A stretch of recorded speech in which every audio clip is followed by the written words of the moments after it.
Nice to see you again. A kiss on the hand from a hero who's approaching 100.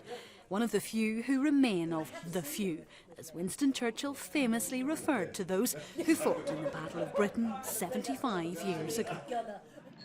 Never in the field of human conflict was so much owed by so many to so few. I was in the Duxford wing, in the Spitfire section. I was tail end Charlie for most of the time. That was just flying backwards and forwards like that behind the rest of the squadron, just keeping an eye out. It was, I mean, lots of people got the chop to do that, but, you know, Dame Fortune smiled on me, and I'm here. Shouldn't be, really. People were talking all the time about Spitfires and Hurricanes and said, how about the night shift? That's the Blenheim. And we flew from the Thames estuary and down back to the coast, south coast and back again, backwards and trying to spot Jerry coming in. The Battle of Britain Fighter Association formed 20 years after the men engaged the German Luftwaffe in dogfights over the Channel.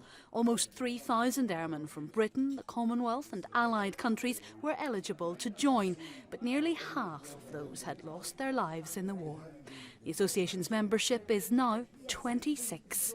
The youngest is 94. The association's patron is the Prince of Wales, but the cause is also close to the Duchess's heart. In the summer of 1940, Camilla's father, a young army officer, was in the evacuation from Dunkirk and won his first of 2 military crosses. He was also taken prisoner of war and held by the Germans, like many airmen in World War II. There are things you try to dismiss. If you see somebody going down in flames, you know, then you keep your fingers crossed and know it's not us, one of them.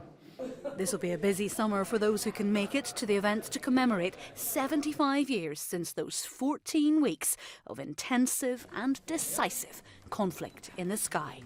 14 weeks which took 1,400 men. Didn't expect to be living as long as this. Way back in the 1940s, we didn't expect to be living full stop. And here you are drinking the Prince of Wales's whiskey. Hey. Oh, hi. Julie Knox, Forces News, Clarence House.